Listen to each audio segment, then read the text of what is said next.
Hey there, welcome to Tiger Drop Films, and if you're a returning viewer, then I sincerely thank you for stopping by once again. And today I have a bit of a quick video, as I'm in the process of making a bigger video, but I really wanted to get this one out after replaying some of the older Yakuza games. With that in mind, I want to talk about two very vital characters to Kiryu Kazuma. That is, his daughter Haruka Sawamura, and his son Daigo Dojima. Now, as you may know, they are not his biological kids, of course, but they're most definitely his adopted kids, or as in the case of Daigo, his sort of spiritual son. There's going to be spoilers for pretty much every mainline game in the series, so you've been warned. Now, Yakuza 8 or Like a Dragon Infinite Wealth releases in a little over a week, and I'm so hyped for it. And as you may know, it's going to be the end of Kiryu Kazuma's journey. This incredible, fantastic character we followed for so long. And there's two characters that are very important to him, as I mentioned Haruka and Daigo. And as we look back in the series, as in from Yakuza 1 until now, it's kind of surprising how little time he actually spends with Haruka and Daigo.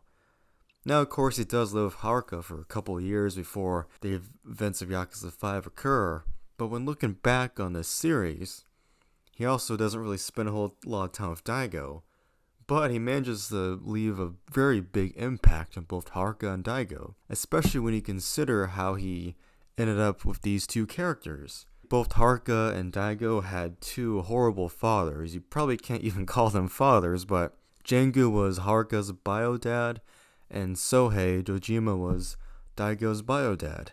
And as we all know, those two characters were horrible. And we saw a lot of old man Dojima's villainy in Yakuza 0. And then he dies in the beginning of Yakuza 1, which sets off the rest of the series. But he was just a vile human being. I don't know how he managed to score Daigo's mom, but you know. And then we have Jangu, a manipulative man, a scummy schemer and politician, who's also pretty much the main guy pulling the strings in the original Yakuza. But it's clear that Sohei and Jangu were shitty people. And this brings in Kiryu, who looks after Haruka and pretty much becomes her father. And as we see at the end of Yakuza 6, it's pretty much stated by Kiryu himself that he saw Daigo as a son, in a way. And I found that very fascinating, how Kiryu was able to be the father figure that Haruka and Daigo never had, that positive male role model that a lot of characters in the series needed. But for Haruka and Daigo, Kiryu was able to be there for them, especially for how dangerous their lives would have ended up if Kiryu did not intervene when he did. With Haruka, Kiryu was able to fill a gap in his heart that he was missing, and likewise for Haruka. But for the both of them, they were able to build a family together at Morning Glory. And with that, it also answers that one question that Haruka had back in Yakuza 1, where she tells Date that she doesn't think that some people deserve to have a family and that she's one of them. But with Kiryu, he's able to actually give her a family, proving that anyone can build a new life and belong to a group of people. And I really like that part of Kiryu and Haruka's dynamic.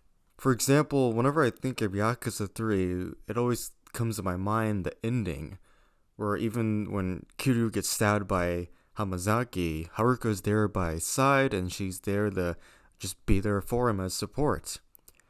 And when you get to the ending post-credits cutscene of Yakuza 3, a tear always comes to my eye when we get that perspective of all the kids on Morning Glory is playing, and then we see Kiryu walk into the scene from his perspective.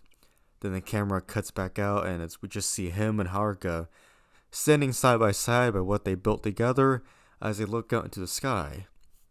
And if you go into the Yakuza 3 cutscene viewer, this little small ending scene is called Smile. It's a cute scene, and I think it kind of sums up how strong these two characters are and how much they care about each other as father and daughter.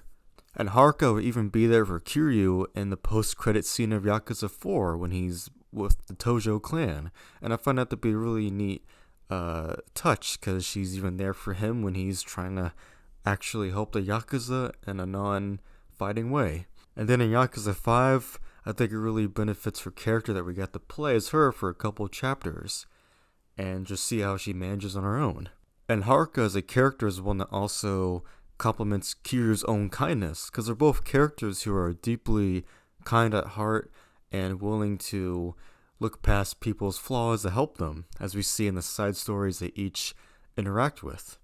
And one thing I do want to point out about Haruka is that she's not just some female character that needs to be saved, as I've seen a couple Yakuza fans just describe her as.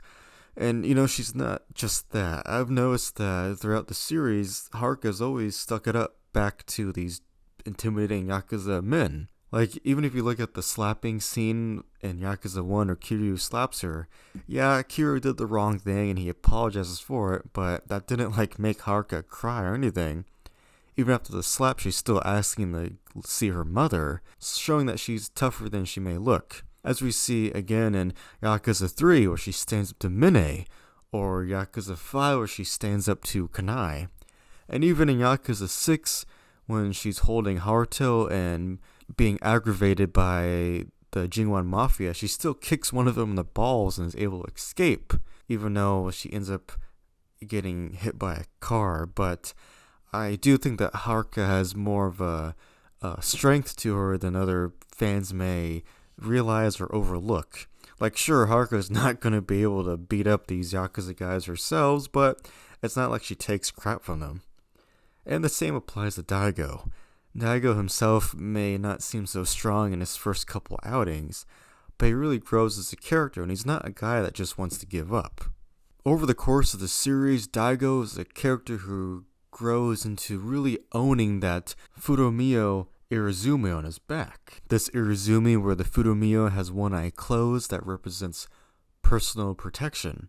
And his Irizumi first appears in Yakuza 2, but only in the scene where he's rallying together the Tojo clan after he decides to own becoming the 6th chairman of the Tojo clan. It's a very cool scene. And then in Yakuza 3, Daigo would be in a coma for most of it, but he's very influential in the main antagonist of that game, Mine, as it kind of shows how Daigo is still growing or adapting into managing this gigantic criminal organization and trying to find true loyal men to become lieutenants and helping him run this clan. And then in Yakuza 4 we have a very big moment in Daigo's character as he's the final boss for Kiryu.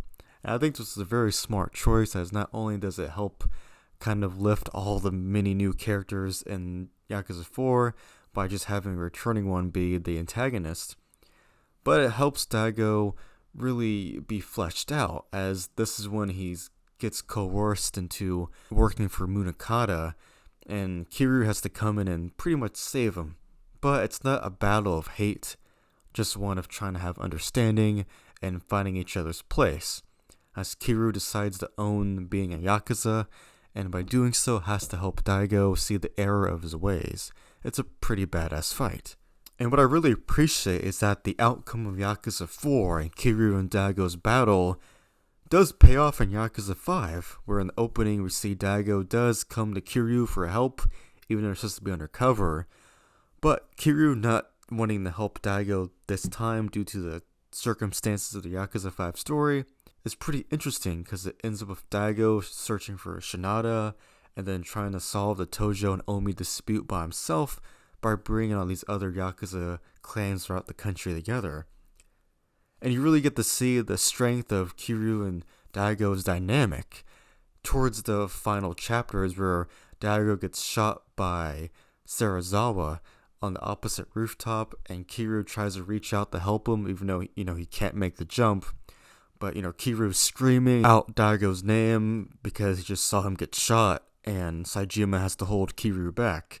That scene always stuck out to me, because it shows that while Kiryu may have been reluctant in this Yakuza 5 game to help Daigo, he still cared about him, obviously. And this all pays off in the end, where Daigo is able to help come back and defeat Serizawa. And the ending of Yakuza 5 is about Haruka announcing to the world that Kiryu Kazuma is her father. So by the end of Yakuza 5, we get both Daigo and Haruka coming into their own agency as characters, and able to set things right by their own way. And then we get into Yakuza 6, which is a very Kiryu-focused game since it was a send-off for him at the time, so the series can go in a different direction. But about Yakuza 6, Haruka is the main driving emotional force of the plot.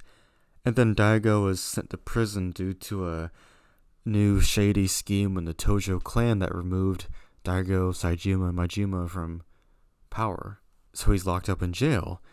But I do think that Yakuza 6 has a very emotional payoff for both Haruka and Daigo, since while they're absent, it's clear Kiryu had to make right for the both of them, because he loves them.